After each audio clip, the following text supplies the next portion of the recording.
عنہ کہتے ہیں، اور یہاں بھی ان علقمہ تھا ان عبداللہ، ایک تو قرینہ یہ ہے ویسے کہ حضرت علقمہ جس حضرت عبداللہ سے کثرت سے روایت کرتے ہیں وہ عبداللہ بن مسعود ہیں۔ دوسرا یہاں عبداللہ مطلق لکھا گیا، تو الکوثر الجاری میں یہ وضاحت ہے، وہوا ابن مسعود حیث اطلق،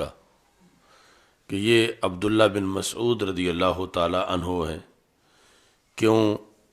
کہ یہاں عبداللہ مطلقاً لکھا گیا ہے،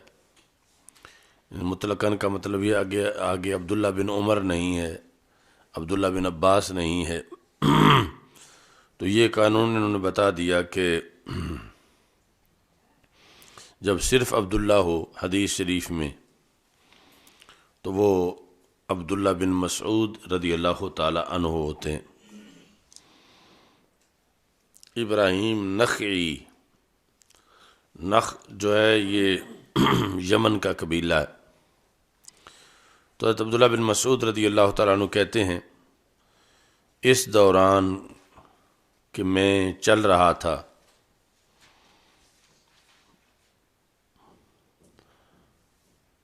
الف اشباع کے لیے ہے اور بین ظرف ہے، اس دوران کہ میں چل رہا تھا رسول اکرم صلی اللہ علیہ وسلم کے ساتھ فی خارب المدینہ،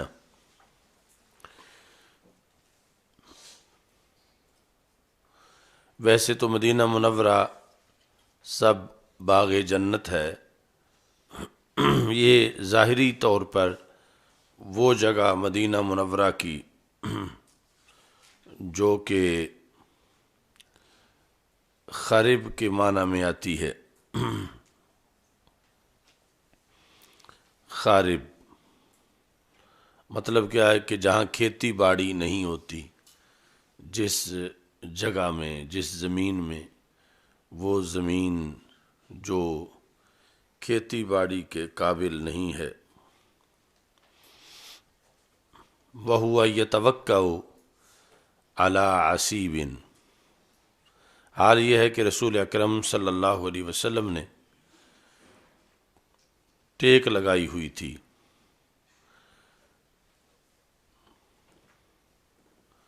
کھجور کی چھڑی پر،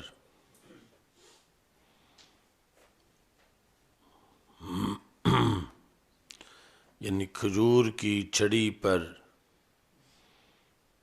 سہارا وزن ڈال کے چل رہے تھے۔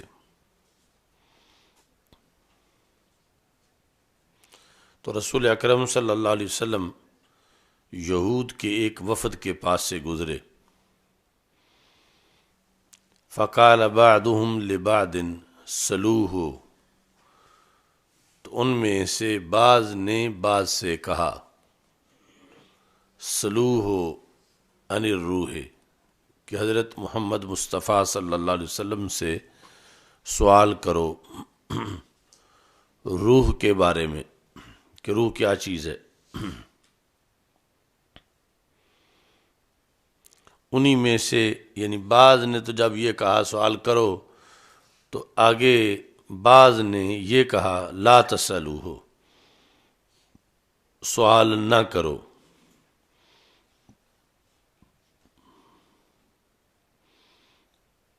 یعنی سوال کرنے والوں کا مقصد رسول اکرم صلی اللہ علیہ وسلم کو معاذ اللہ لاجواب کرنا تھا کہ آپ آگے جواب نہ دے سکیں تو ہم اس پر بغلیں بجائیں، اور جو دوسرے تھے ان کا یہ تھا کہ ہو سکتا ہے کوئی ایسا جواب دیں کہ جس میں ہماری سبکی ہو، تو اس واسطے وہ ہمیں نقصان دہ ثابت ہو جواب، تو پھر ہمیں پوچھنا ہی نہیں چاہیے۔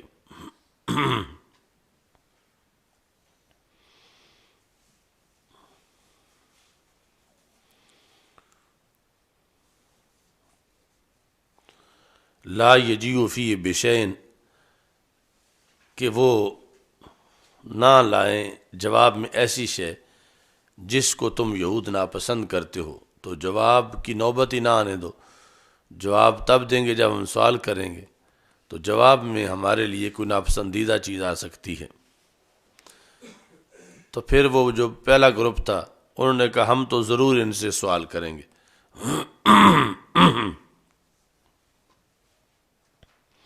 تو ایک شخص نے ان میں سے کہا یا ابا القاسم مر روح، ابو القاسم صلی اللہ علیہ وسلم، روح کیا ہے؟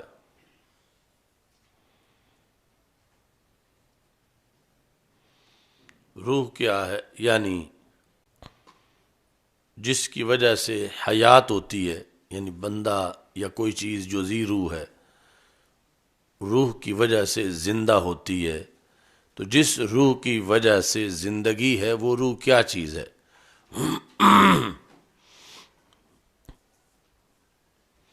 اب یہاں روح سے مراد جبریل لینا یہ بڑی دور کی بات ہے، اگرچہ تنزل الملائکۃ والروح وہاں روح کا اطلاق جبریل علیہ السلام پر بھی کیا گیا ہے، لیکن یہود کا مقصد جبریل کے بارے میں پوچھنا نہیں تھا جب وہ سوال کر رہے تھے کہ روح کیا چیز ہے۔ تو کچھ لوگوں نے یہاں جو یہود کے سوال میں لفظ روح ہے جبریل مراد لیا، کچھ نے قرآن مراد لیا کہ روح بمعنی قرآن کے بارے میں پوچھ رہے تھے، چونکہ قرآن کو بھی روح کہا گیا ہے، روح من امرنا۔ تو بہرحال یہاں جو سوال ہے رسول پاک صلی اللہ علیہ وسلم سے روح کے بارے میں، وہ نہ تو روح بمعنی قرآن ہے، نہ روح بمعنی جبریل ہے، نہ روح بمعنی کوئی دوسرا فرشتہ ہے، بلکہ روح بمعنی وہ ہے کہ جس کی وجہ سے حیات قائم ہو۔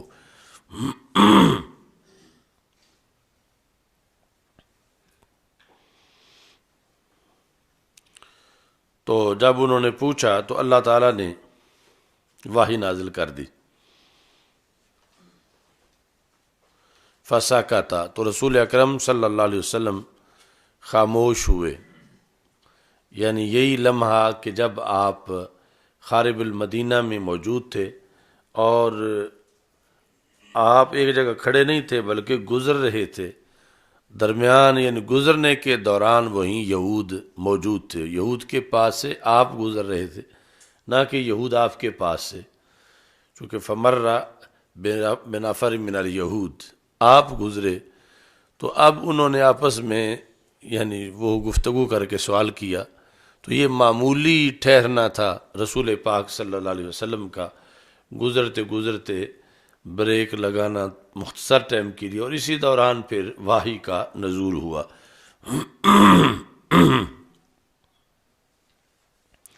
فَقُلْتُ إِنَّهُ يُوحَى إِلَيْهِ،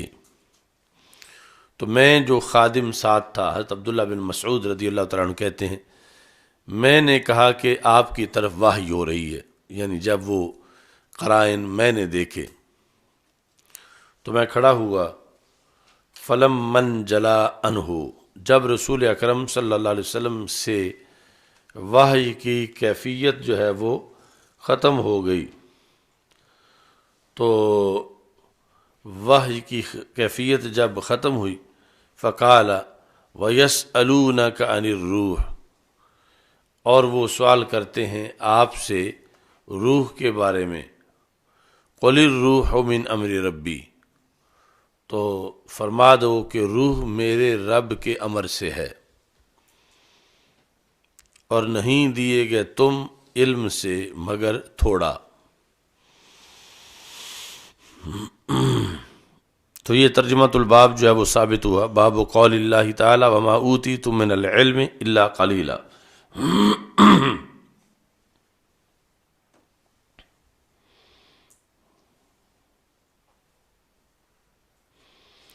تو قل الروح من امر ربی،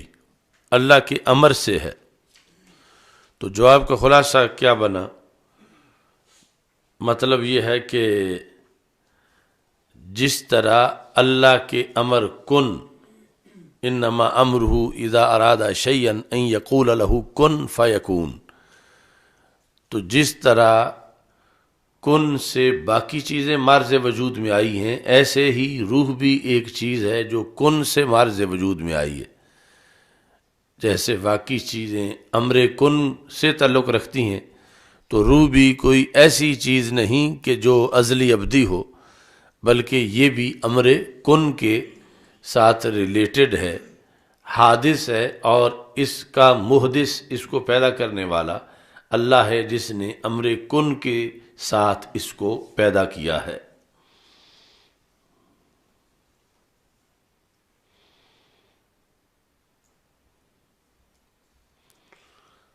اچھا جی،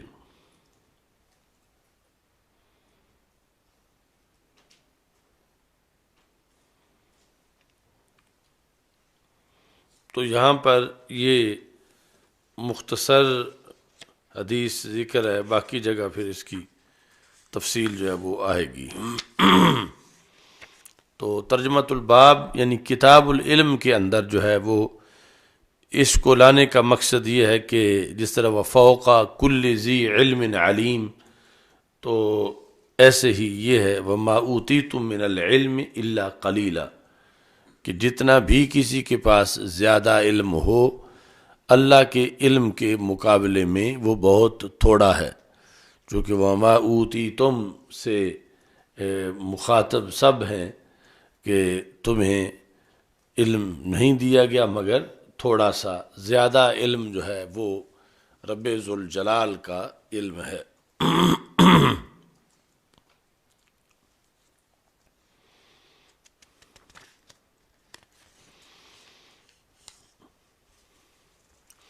باب من ترک بعد الاختیار مخافت ان یقصر فهم بعد الناس عنه فوقعوا فی اشد منه۔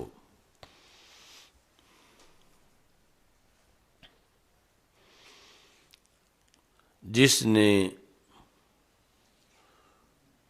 بعض اختیار کو چھوڑ دیا، اختیار خیر سے ہے، یعنی کام پسندیدہ ہے لیکن پھر بھی چھوڑ دیا۔ کیوں چھوڑا؟ کہ لوگوں کے ذہن وہاں تک پہنچ نہیں سکتے، تو جب ذہن وہاں تک نہیں پہنچیں گے تو پھر لوگ گمراہ ہو جائیں گے، تو لوگوں کی اس گمراہی سے لوگوں کو بچانے کے لیے خیر کو بھی ترک کیا جا سکتا ہے، چونکہ خیر کو ترک کرنے سے وہ نقصان نہیں ہوگا جو لوگوں کے گمراہی میں پڑ جانے سے نقصان ہوگا، بعض خیر کے ترک کرنے سے، چونکہ مطلقاً خیر کو تو ترک نہیں کیا جا سکتا لوگوں کے گمراہی میں پڑنے کے ڈر سے، لیکن بعض خیر کو ترک کیا جا سکتا ہے۔ پانی دے چھڑ سائیں پڑھ رہے ہیں تخصص سارے، اس نے بلا لے لکھے۔ تو یہ جگہ جو ہے یہ تفقہ کی جگہ ہے، خصوصی طور پر امام بخاری رحمۃ اللہ علیہ کے تفقہ یا تراجم کے بارے میں چونکہ مشہور ہے کہ فقہ البخاری فی تراجم ہی، امام بخاری کی فقہ آپ کی تراجم کی شکل میں موجود ہے، تو بخاری میں احادیث کے ساتھ ساتھ فقہ البخاری بھی ہے، تو فقہ البخاری اب یہ جو باب من ترک بعد الاختیار، یہ اصول فقہ کے اصولوں میں سے ایک اصل ہے جس کو انہوں نے ترجمۃ الباب بنایا ہے، اور ساتھ پھر اسے حدیث سے ثابت کیا ہے کہ ایسا موقع بھی آ سکتا ہے کہ جس کے بارے میں مفتی کو پھر یہ فتویٰ دینا چاہیے۔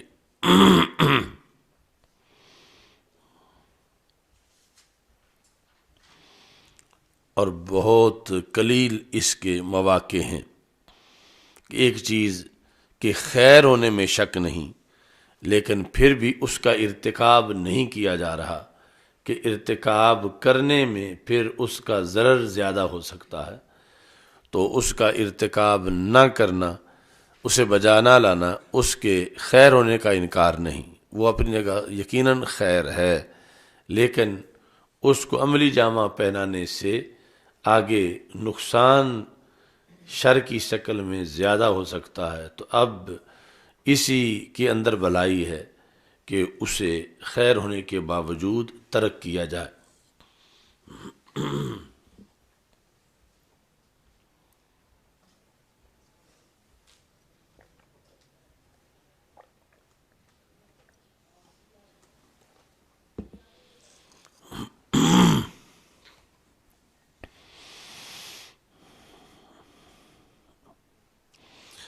قال علی ابن الزبیر، حضرت اسود کہتے ہیں کہ مجھے ابن زبیر نے کہا۔ اب ابن زبیر تو کئی ہیں، یعنی حضرت زبیر رضی اللہ تعالیٰ عنہ کے کئی بیٹے ہیں، لیکن مراد ہیں عبداللہ بن زبیر۔ تو عبداللہ بن زبیر رضی اللہ تعالیٰ عنہ حضرت عائشہ صدیقہ رضی اللہ تعالیٰ عنہا سے روایت کرتے ہیں۔ حضرت عائشہ صدیقہ ان کی سگی خالہ ہیں۔ کانت عائشہ تو تسر الیک کثیرا، اسود کہتے ہیں کہ مجھے ابن زبیر نے کہا، اے اسود،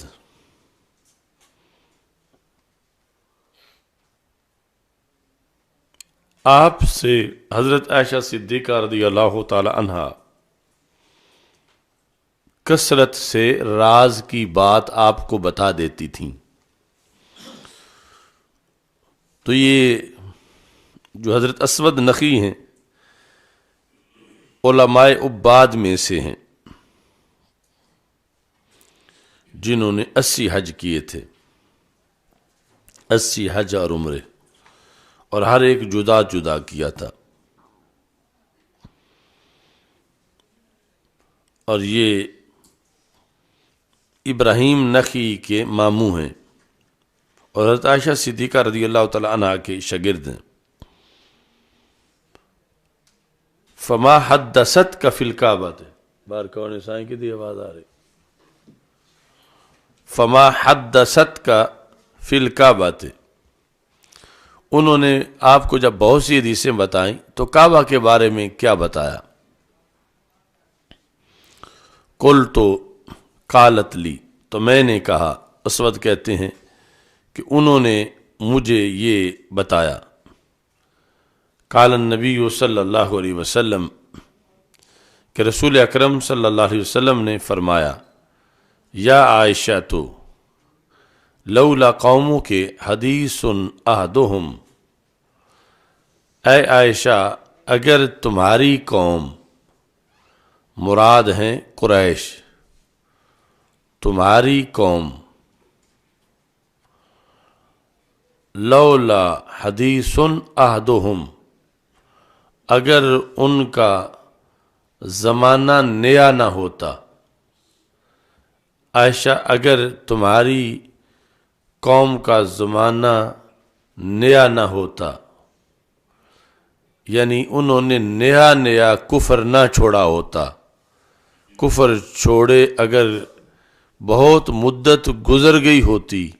تو لنقضت الکعبۃ، میں کعبہ کو منہدم کرتا۔ اگر تمہاری قوم کا کفر کے ساتھ کفر چھوڑنے کا وقت قریب نہ ہوتا تو میں کعبہ کو منہدم کرتا، چونکہ تمہاری قوم ابھی تازہ تازہ کفر چھوڑ کے آئی ہے، یعنی قریش جنہوں نے کلمہ پڑھا ہے، تو اس واسطے میں کعبہ نہیں توڑتا، ورنہ جو ہے وہ رفع تالی سے رفع مقدم سے رفع تالی ہوتا۔ اگر تمہاری قوم کا کفر کے ساتھ زمانہ نیا نیا نہ گزرا ہوتا تو میں لنقضت الکعبۃ، کعبہ کو منہدم کرتا۔ کیوں منہدم کرتا؟ کہ یہ جو موجودہ شکل ہے کعبے کی، یہ اصل بنائے ابراہیم پر نہیں ہے۔ یعنی موجودہ شکل کون سی؟ جو رسول اکرم صلی اللہ علیہ وسلم کی ظاہری حیات میں ہے، اس کی بات ہو رہی ہے کہ میں چاہتا تو یہ ہوں، مجھے یہ اب ہے وہ بعض اختیار کہ خیر ہونے کے باوجود اس کا ارتکاب نہیں کیا جا رہا، کہ اگر اس خیر کا ارتکاب کیا جائے تو نقصان زیادہ ہے۔ نقصان کیا زیادہ ہے کہ قوم نے نیا کلمہ پڑھا ہے اور کعبے پر ان کا بڑا اعتماد ہے، تو کعبہ اگر گرایا جائے تو ان کے اعتقاد کو ٹھیس پہنچے گی، تو اعتقاد کو ٹھیس پہنچنے کا نقصان زیادہ ہے، اور کعبے کو اصل بنیادوں پر بنانے کا فائدہ تھوڑا ہے۔ اگر ادھر ٹھیس پہنچ جائے تو اس بنیاد پر فرمایا کہ میں اس خیر کو ترک کر رہا ہوں۔ کس خیر کو؟ کہ کعبے کو اس کی بنیادوں پر بنایا جائے، اس خیر کو ترک کر رہا ہوں تاکہ وہ شر نہ آئے۔ وہ شر یعنی اعتقاد کو ٹھیس پہنچنا، یہ شر ہے۔ تو کبھی بعض خیر کو چھوڑ دیا جاتا ہے اس ڈر سے کہ کہیں شر نہ آ جائے۔ تو یہاں کعبۃ اللہ جو ہے، جب رسول اکرم صلی اللہ علیہ وسلم ابھی بچپن میں تھے، جو وہ مشہور قصہ بھی ہے حجر اسود رکھنے کا، تو اس وقت یعنی کعبہ بنایا گیا اور وہ بنائے ابراہیم سے ہٹ کے بنایا گیا۔ مطلب یہ ہے کہ اس میں تبدیلیاں کر دی گئیں کہ کعبے کا جو کورڈ ایریا تھا، کمرہ جو ہے کعبے کا، وہ چھوٹا کر دیا گیا، کہ اصل کمرہ تھا حتیم تک، یعنی حتیم تک دیوار بنا کے اوپر چھت ڈالنی تھی، تو قریش کے پاس مٹیریل تھوڑا تھا تو انہوں نے کمرہ چھوٹا بنایا۔ اب یہ سارا حدیث بخاری میں ہے، جو اسی حدیث میں دوسری جگہ آگے لکھا ہوا ہے کہ چونکہ ان کے پاس ساز و سامان تھوڑا تھا تو یہ مجبوری تھی ان کو کہ اتنا بڑا کعبہ، جو اصل کعبہ جہاں تک تھا وہاں تک بنا نہیں سکتے تھے، تو کچھ حصہ انہوں نے بحر کر دیا۔ جو حصہ بحر کیا اس کو حتیم کہتے ہیں۔ تو چاہتا میں یہ ہوں کہ حتیم تک میں کمرہ بنا دوں، یعنی یہ دیوار جس میں میزاب کعبہ ہے، اس دیوار کو گرا کے دیوار آگے حتیم کے جو گولائی بنی ہوئی ہے اس کے اوپر بھی دیوار بنائی جائے اور اوپر چھت ڈالی جائے، تو تاکہ کعبہ کا کمرہ بڑے سائز کا بن جائے، چونکہ اصل وہاں تک تھا، تو اصل تک چیز ہونی چاہیے۔ تو چاہتا میں یہ ہوں کہ کعبے کو بنائے ابراہیم پر استوار کیا جائے۔ دوسرا یہ ہے کہ بنائے ابراہیم میں 2 دروازے تھے۔ ایک جو دروازہ مثلا اب بھی مشہور دروازہ ہے، ایک اس کے بالکل عقبی جانب میں تھا، پچھلی دیوار میں، تو وہ دروازہ بھی لگایا جائے، چونکہ پہلے وہ دروازہ بھی تھا۔ تو اب یہ تبدیلی ہے بنائے ابراہیم میں کہ 2 دروازوں کی جگہ 1 دروازہ کر دیا گیا۔ اور تیسرا یہ ہے کہ دروازہ زمین کے ساتھ میں لگاؤں، یعنی یہ بنائے ابراہیم میں تبدیلی ہے کہ اتنا اونچا دروازہ لگایا جائے۔ فرمایا کہ یہ قریش نے تبدیلی کی، کہ قریش چاہتے تھے کہ ان کی مرضی کے بغیر کوئی کعبے میں داخل نہ ہو، تو اس کا انہوں نے یہ طریقہ ڈھونڈا کہ ایک تو پھر یعنی ہر وقت ہمارا کوئی روکنے والا موجود ہو یا نہ ہو، تو کم از کم ہم دروازہ ہی اتنا اونچا لگائیں کہ وہ ہمارے پاس چابی ہو اور ہم ہی کھولیں، اور کھولنے پر بھی کوئی جلدی سے اندر داخل نہ ہو جائے، بلکہ پھر بھی رکاوٹ ہو کہ دروازہ اونچا ہو، تو جسے ہم چاہیں دھکا دے کے باہر گرا دیں، جسے چاہیں ہم اندر داخل ہونے دیں۔ تو رسول پاک صلی اللہ علیہ وسلم نے فرمایا کہ یہ بھی اصل کعبہ نہیں ہے، اصل کعبے کا دروازہ زمین کے ساتھ ہے۔ تو یہ 3 بڑی تبدیلیاں قریش نے کی ہوئی ہیں۔ آگے آ جاؤ اس طرف سے آئیں۔ تو 3 بڑی تبدیلیاں قریش نے کی ہوئی ہیں۔ تو اصل بنائے ابراہیم میری پسندیدہ چیز ہے، تو میں اس اصل کے مطابق چاہتا تو ہوں مگر کرتا نہیں ہوں،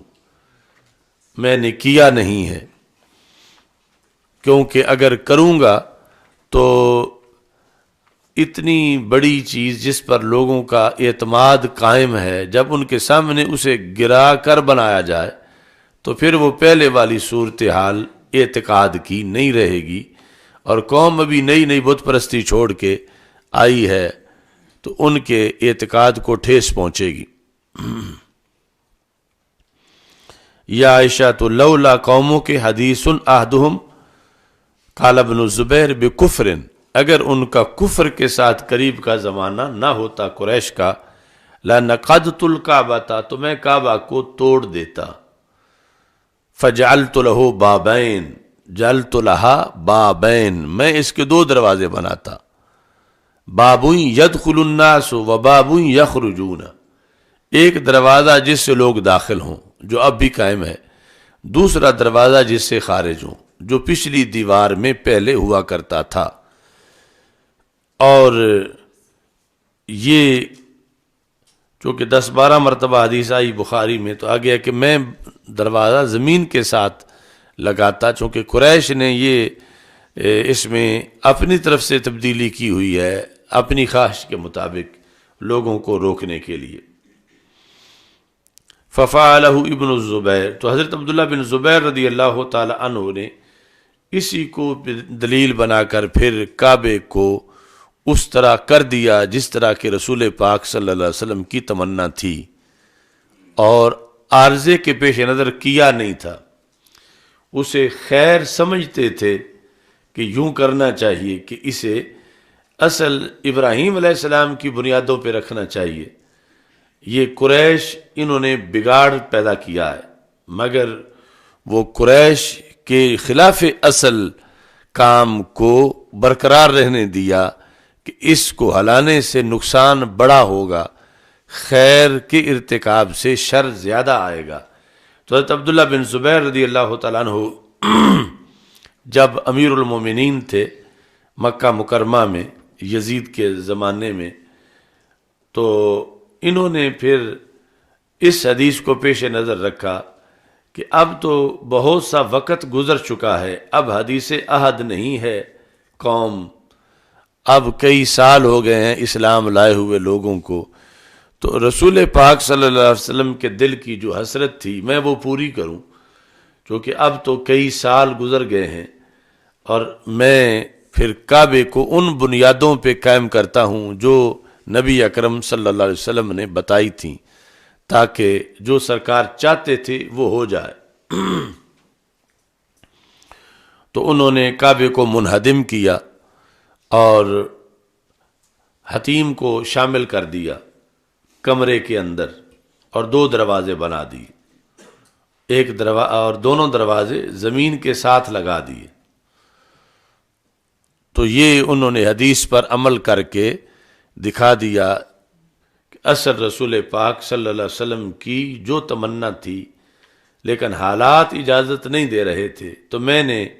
وہ تمنا پوری کر دی ہے۔ لیکن جب یہ شہید ہو گئے حضرت عبداللہ بن زبیر رضی اللہ تعالیٰ عنہ، اور حجاج بن یوسف قابض ہو گیا، تو اس نے پھر کعبے سے بھی انتقام لیا، معاذ اللہ پھر کعبے کو منہدم کیا، اور اس کی دلیل اپنی تھی، یعنی وہ اس چیز پہ زور دے رہا تھا کہ جب جس طرح رسول اکرم صلی اللہ علیہ وسلم کی ظاہری حیات میں تھا ہم نے تو ویسے ہی رکھنا ہے، یعنی اصل اس کا جھگڑا ابن زبیر سے تھا، اور ابن زبیر کا بنا ہوا کعبہ اسے پسند نہیں تھا، اور یہ کہ یہ پھر ایک کریڈٹ ابن زبیر کو قیامت تک جائے گا کہ ابن زبیر رضی اللہ تعالیٰ عنہ نے رسول پاک صلی اللہ علیہ وسلم کی وہ حسرت پوری کر دی ہے جو اس وقت تو قوم نئی نئی کفر چھوڑ کے آئی تھی، تو سرکار دو عالم صلی اللہ علیہ وسلم نے ایسا نہ کیا، لیکن اس نے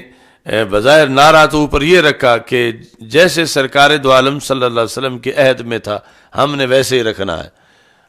لیکن اندر جو ہے اس کے یہ تھا کہ ابن زبیر کا بنایا ہوا کعبہ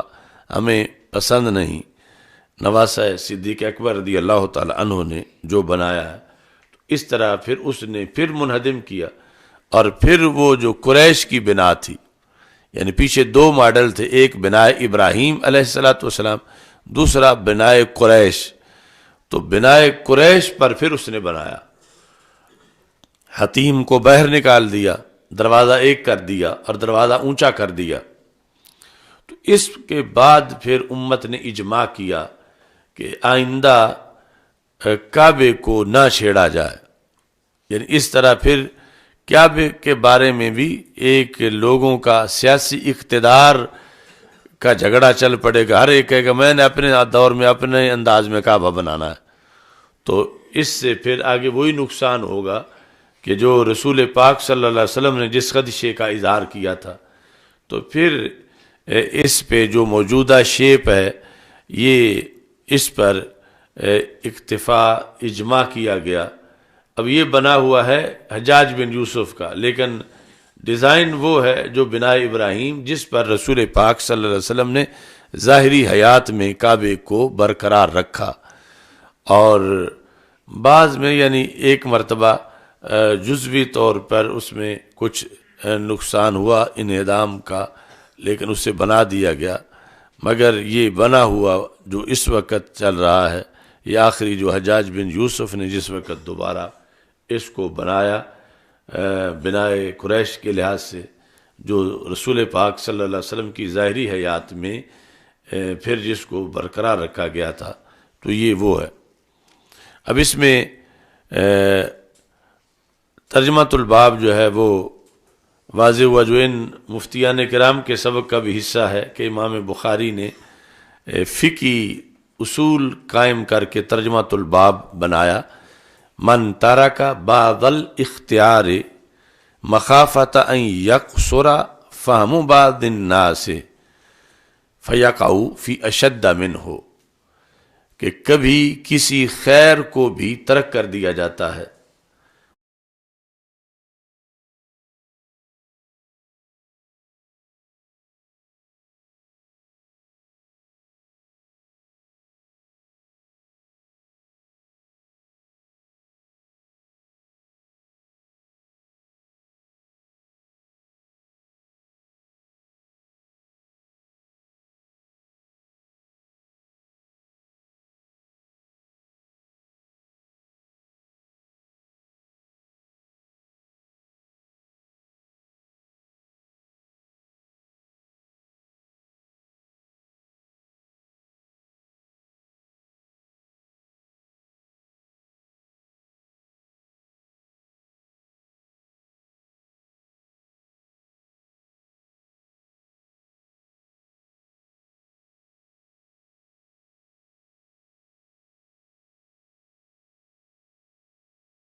جائے گا تو تم ایسا نہ کہو۔ تو رسول پاک صلی اللہ علیہ وسلم کے سامنے یہ بار بار کہا گیا تو پتہ یہ چلا کہ لبیک اللہم لبیک بھی اپنی جگہ ہے اور لبیک یا رسول اللہ صلی اللہ علیہ وسلم بھی اپنی جگہ ہے، اور اس لبیک کا اس لبیک کے ساتھ کوئی مقابلہ نہیں ہے اور نہ ہی معنی میں مشارکت ہے کہ لبیک اللہم لبیک کا مطلب اور ہے اور لبیک کا یا رسول اللہ صلی اللہ علیہ وسلم یہاں کوئی معبودیت کا اقرار نہیں کیا جا رہا، بلکہ رسول اکرم صلی اللہ علیہ وسلم کی اطاعت کا ذکر کیا جا رہا ہے کہ انا مقیم علی طاعتک، جو امام کرمانی نے لکھا کہ میں آپ کی اطاعت پر مقیم ہوں، آپ کا ہر حکم مانوں گا، یہ اس بات کا اقرار ہے۔ اور اطاعت جیسے اللہ تعالیٰ کی ہے ایسے رسول اکرم صلی اللہ علیہ وسلم کی ہے۔ اس کا یہ معنی نہیں ہے کہ میں آپ کو معبود مانتا ہوں یا وحدہ لا شریک مانتا ہوں، بلکہ اس کا مطلب اطاعت پر اقرار ہے۔ تو اطاعت پر اقرار کرنے سے شرک نہیں ہوتا، چونکہ اطیع اللہ و اطیع الرسول دونوں ذاتوں کے لیے اطاعت کا حکم قرآن مجید میں دیا گیا ہے۔ تو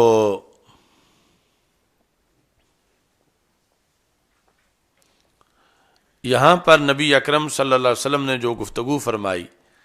یہ ترجمہ الباب کی دلیل ہے کہ کچھ لوگوں کو کچھ علم دے کر انہیں خاص کر دینا اور باقی تک وہ بات نہ پہنچانا یا پہنچانے کی اجازت نہ دینا، ایسا شریعت میں جائز ہے، یہ ناانصافی نہیں ہے۔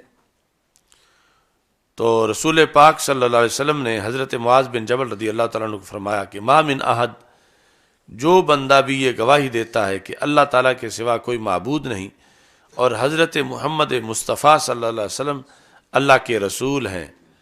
یہ گواہی سچے دل سے دیتا ہے، یعنی منافقت نہیں اس میں،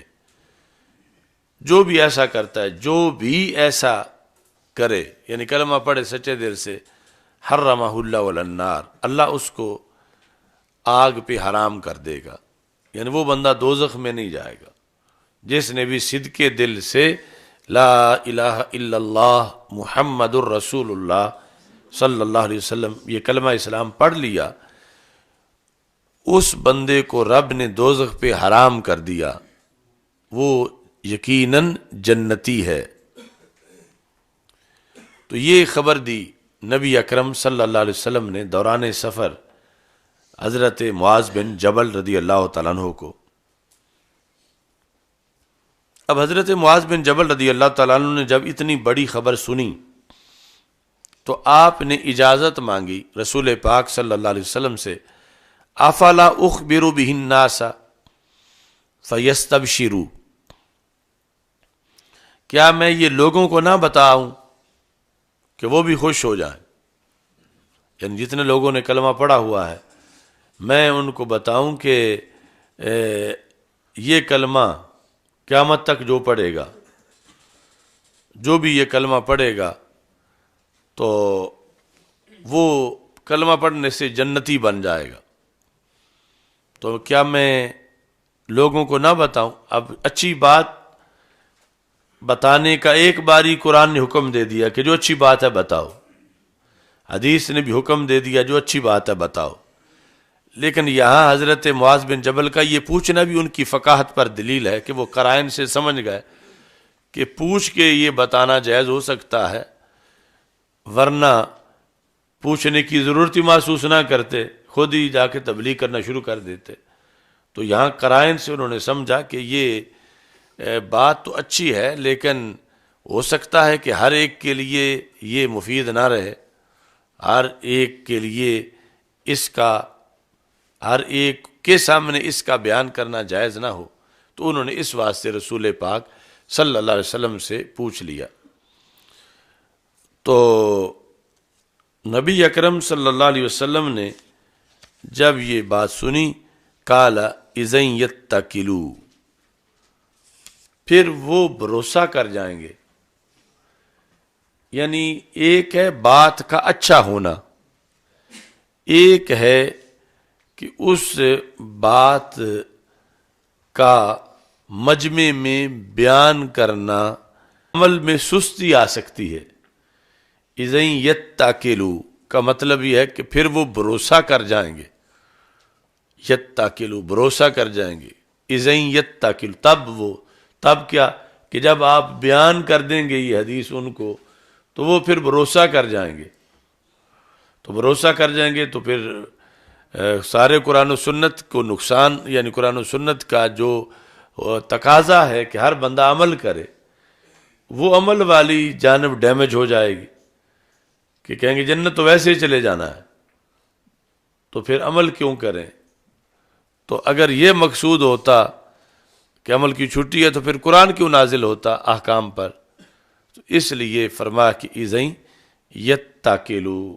اجازت نہیں کہ تم لوگوں کے سامنے بیان کرو، پھر وہ بھروسہ کر جائیں گے۔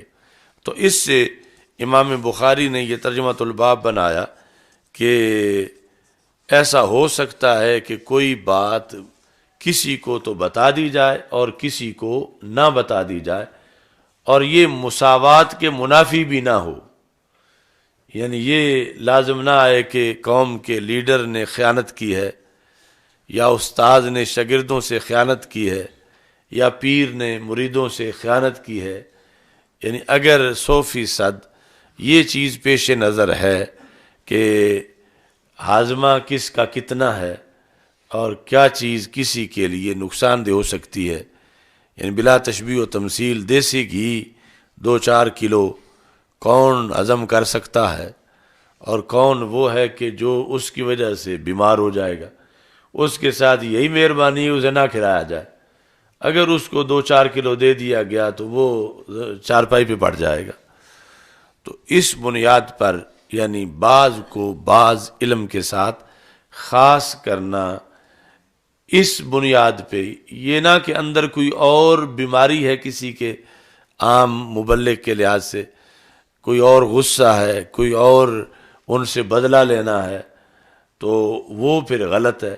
یعنی محض یہ کہ ہاضمہ اس کا وہ اتنا برداشت نہیں کر سکتا،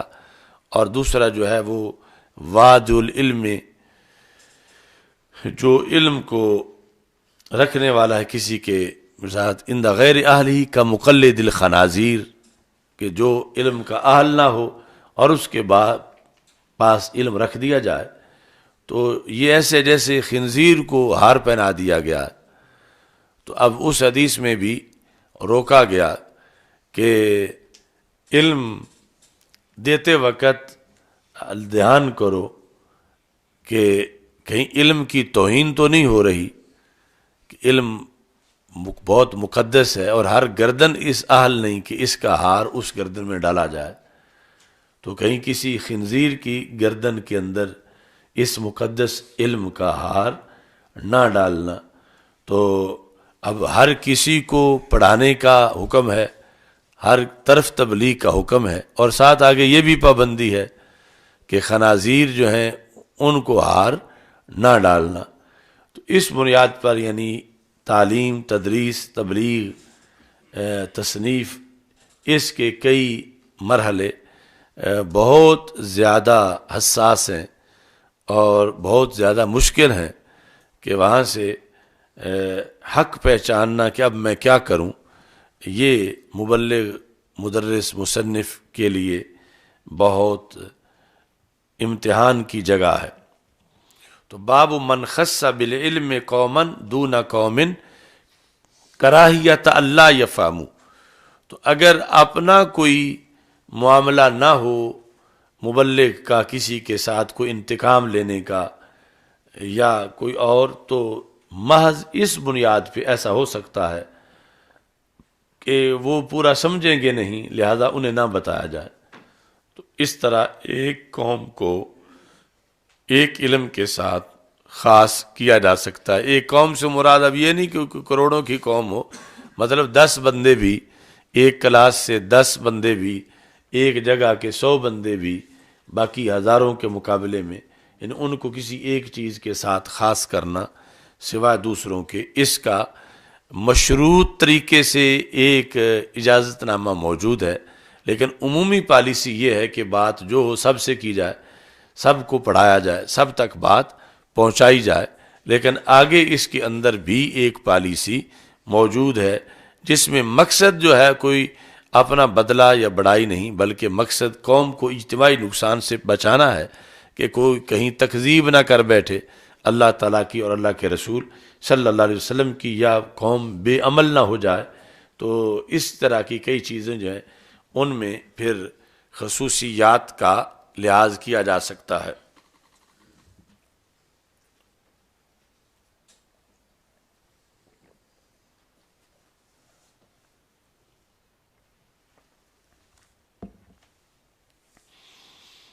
اب پھر یہاں پہ سوال پیدا ہوتا ہے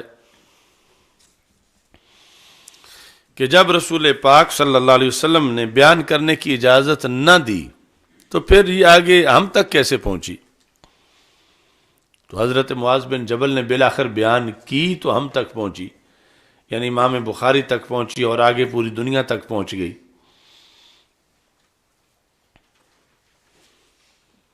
تو اس کا جواب آگے ذکر ہے،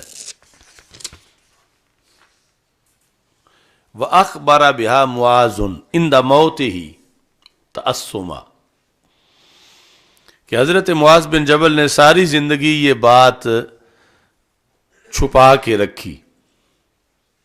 کسی کو بھی نہیں بتائی، حالانکہ اس وقت خدشہ تھوڑا تھا،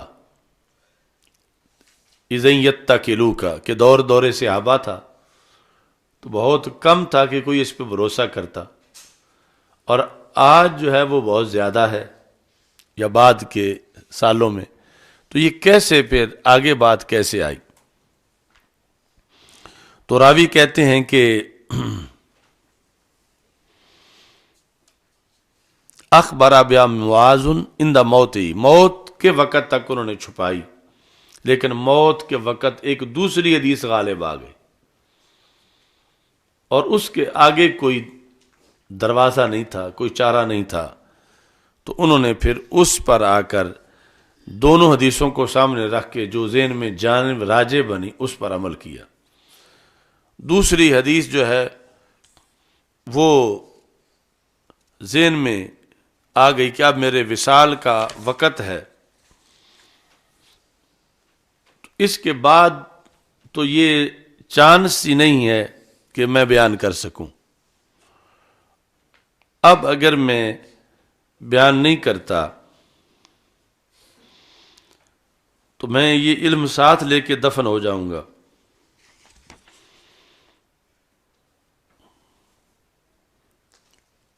اگر کل مجھ سے یہ پوچھا گیا کہ یہ علم تمہارے پاس تھا تو تم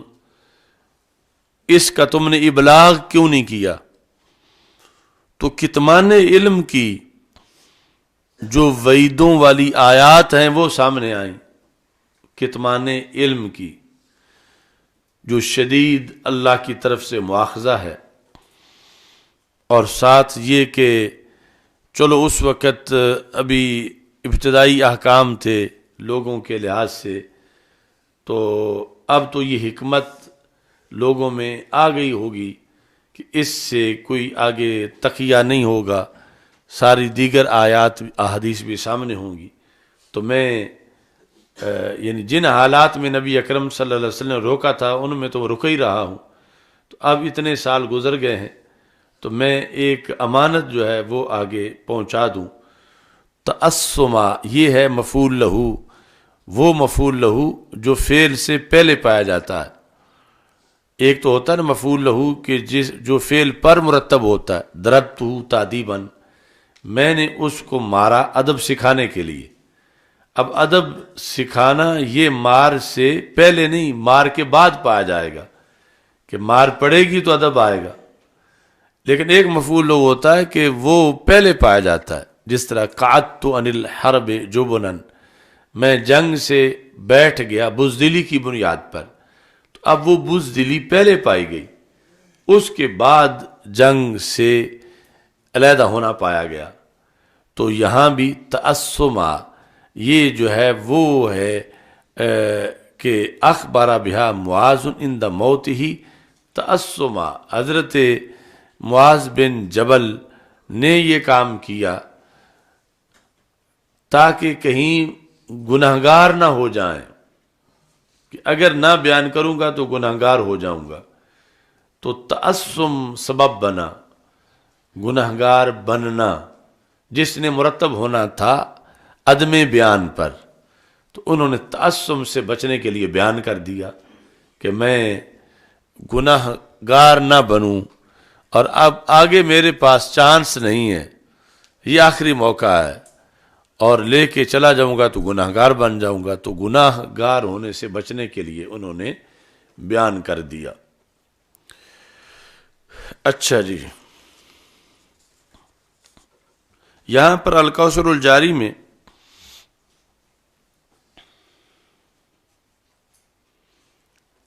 انہوں نے سوال کیا کیف جاز لہ مخالفت رسول اللہ صلی اللہ علیہ وسلم، یہ حضرت معاذ بن جبل نے جب حدیث بتا دی لوگوں کو تو ان کے لیے کیسے جائز تھا کہ وہ مخالفت کریں نبی اکرم صلی اللہ علیہ وسلم کی؟ جب بیان کر رہے تھے تو پھر مخالفت کر رہے تھے،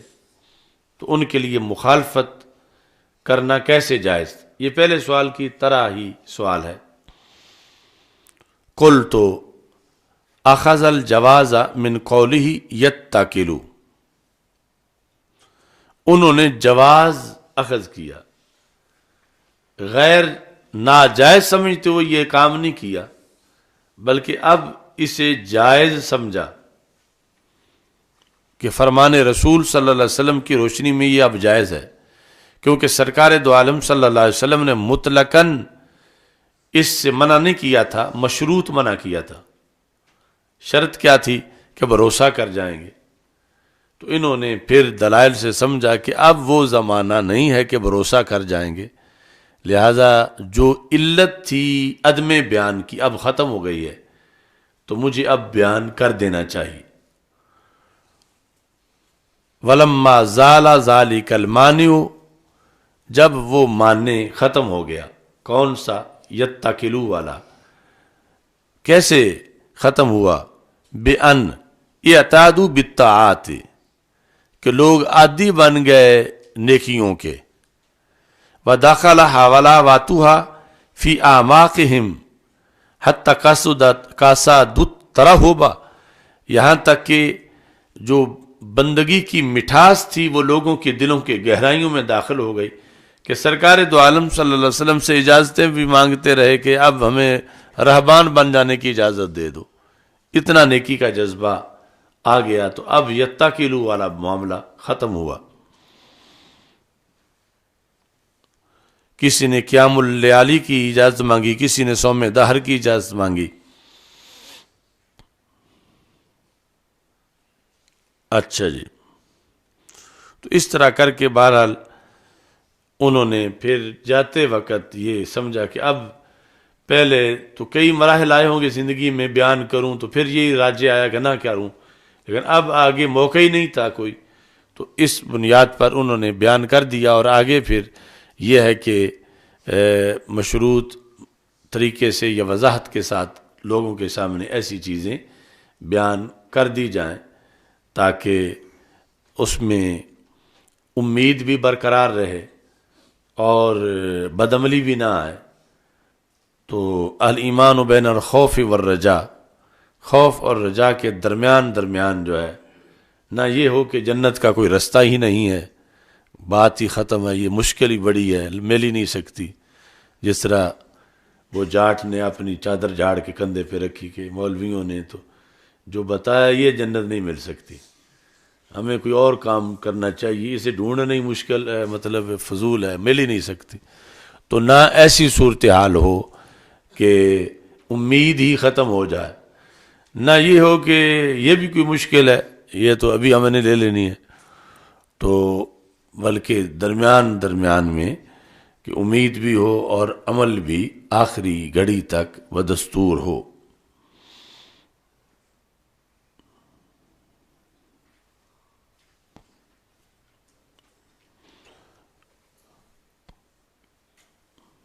تو اس بنیاد پہ یہ تبلیغ دین کا کام سب سے مشکل ہے، اب اس تبلیغ کے اندر پھر آگے شعبے ہیں، بذریعہ تدریس تبلیغ ہے، یا بذریعہ تصنیف تدریس ہے تبلیغ ہے۔ اصل مین نام تو تبلیغ ہی ہے، دین آگے پہنچانا، خاص لوگوں تک پہنچانا، یا مجمع عام میں پہنچانا، یا زبان سے پہنچانا، یا قلم سے پہنچانا۔ تو یہ سب سے حساس مسئلہ ہے۔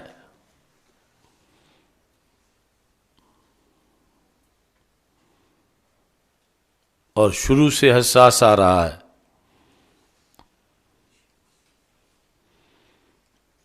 اور پھر جب فتن زیادہ ہو جائیں تو زیادہ حساس ہے۔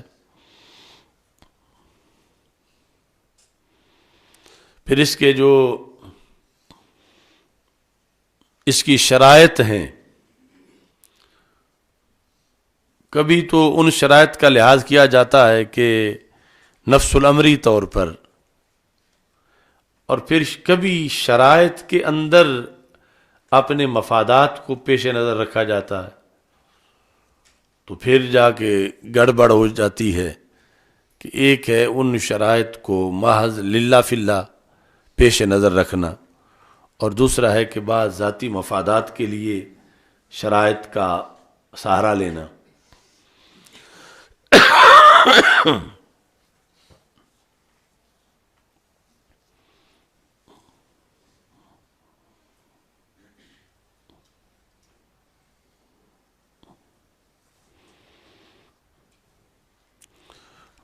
تو بلا تشبیہ و تمثیل یعنی جو واعظ ہے، واعظ کی مثال ایک کھانے جیسی ہے۔ کھانا یعنی جس طرح ایک باورچی کھانا پکاتا ہے، تو ایک واعظ بھی جمعے کی جو تقریر مثلا کرنا چاہتا ہے، وہ ہفتے بھر کے لیے محلے والوں کے لیے ایک کھانا ہے، اور پھر جس کا واعظ کھلے پیمانے پہ سنا جاتا ہے، وہ مزید اس کے لیے اس کی تیاری میں شرائط ہیں۔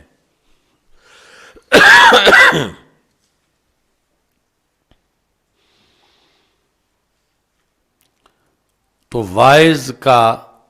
نباز ہونا بہت ضروری ہے، اور شرائط اور غذا کا قابل استعمال ہونا بہت ضروری ہے۔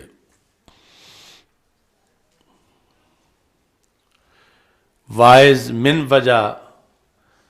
وہ ایک باورچی ہے جو کھانا تیار کر رہا ہے، اور من وجہ وہ ایک طبیب ہے جو دوائی تیار کر رہا ہے۔ یعنی کھانے سے مراد وہ موضوعات ہیں جو کہ ہر کسی کی ضرورت ہے، بیماری کے علاوہ بھی، کہ کھانے کے بغیر تو کوئی بھی زندہ نہیں رہ سکتا، اور دوائی جہاں جہاں بیماری ہے ان کے لیے وہ تقریر جو کسی فتنے کے رد میں ہے، تو وہ دوائی کی حیثیت میں ہے، جو کہ بعض دفعہ کھانے سے بھی زیادہ اہم ہو جاتی ہے، کہ اس کے بغیر پھر حیات برقرار نہیں رہتی۔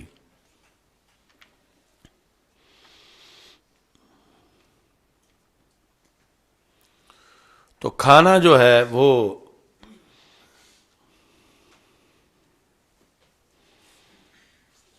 اس میں دو پہلو ہیں، ایک کچھ قواعد کلیہ ہیں، اور دوسرے کچھ احتیاطی تدابیر ہیں۔ کھانے کے اندر باورچی کو کبھی یہ پیش نظر رکھنا پڑے گا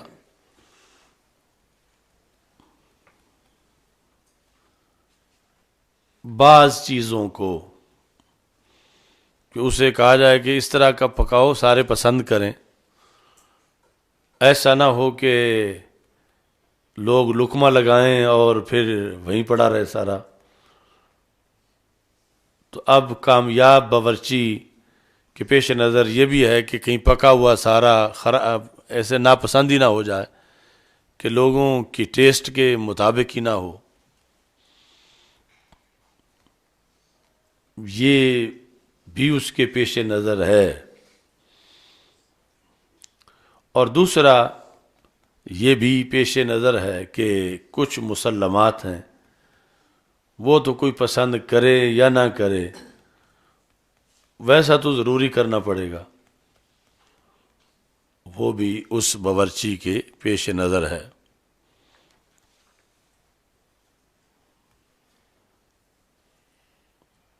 اب اگر لوگ کوئی ایسی چیز کھانے پینے کے شوق میں ہو جائیں کہ جو پکانا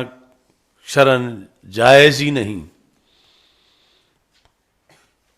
تو کھانے میں باورچی کو مجبور کیا جائے کہ لوگ جو کھاتے نہیں ہیں جب تک یہ چیز نہ ڈالی جائے، اب وہ باورچی پہ لازم ہے کہ وہ کہے کہ لحاظ لوگوں کا نہیں، لحاظ یہ ہے کہ اللہ کھلانا کیا چاہتا ہے، شریعت میں کون سا کھانا جائز ہے کون سا ناجائز ہے، ہم تو وہ پیش نظر رکھیں گے، لوگ کھاتے ہیں کھائیں، نہیں کھاتے نہ کھائیں۔ اور دوسری طرف پھر یہ ہے کہ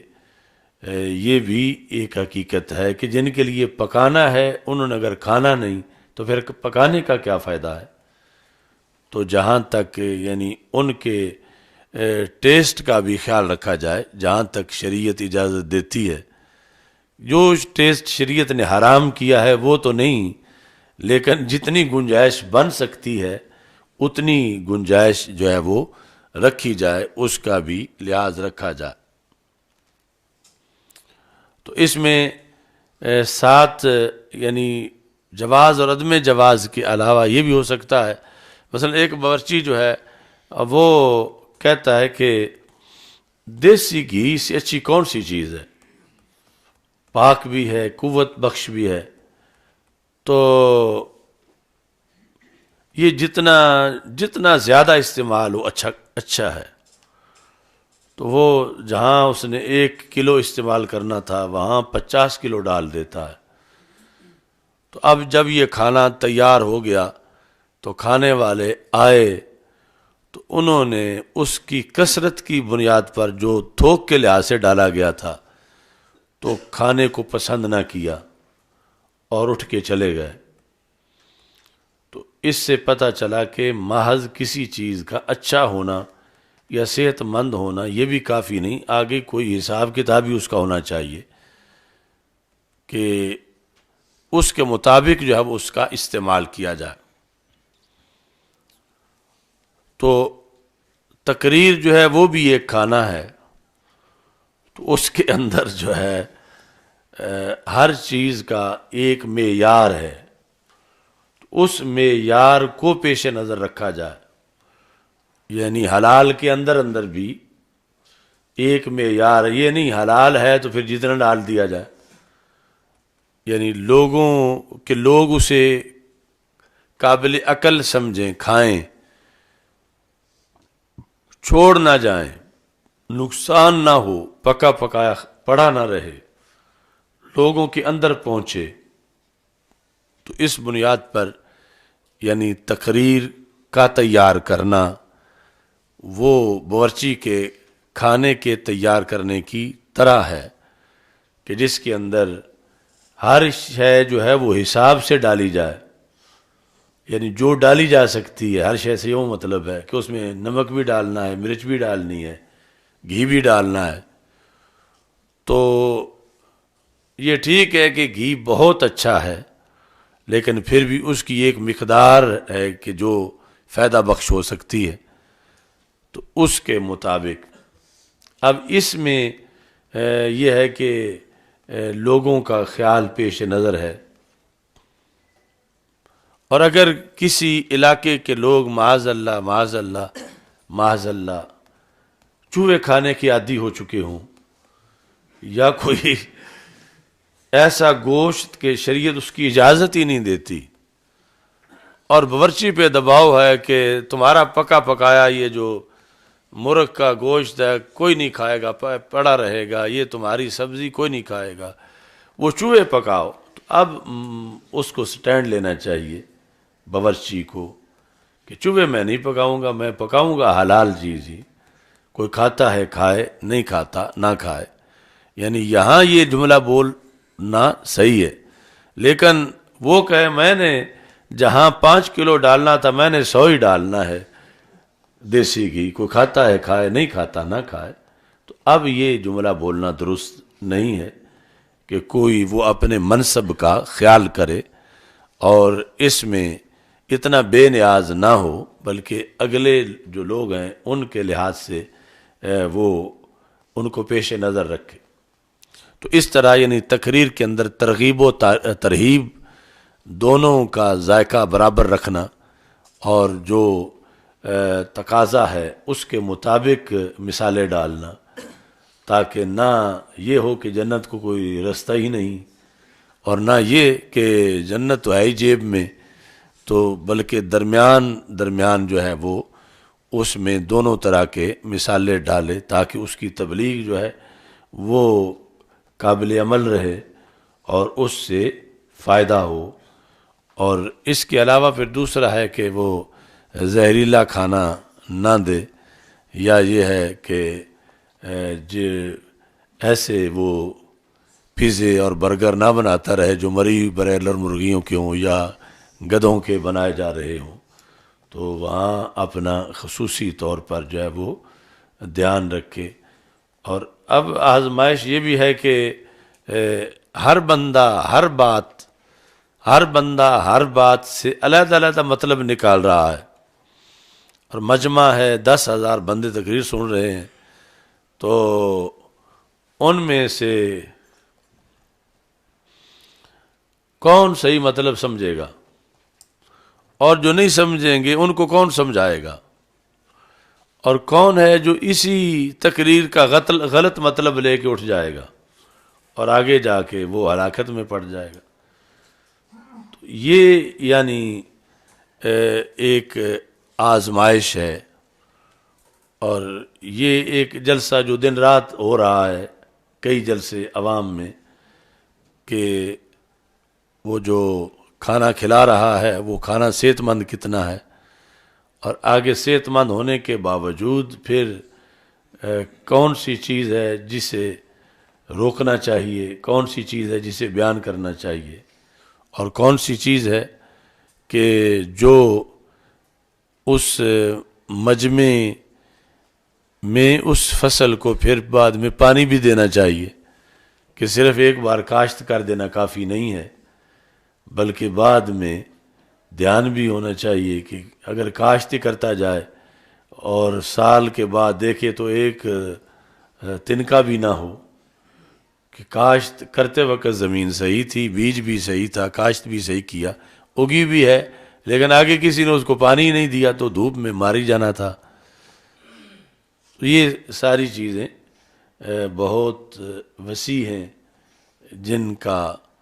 دھیان رکھنا بڑا ضروری ہے اور دھیان رکھا نہیں جا رہا.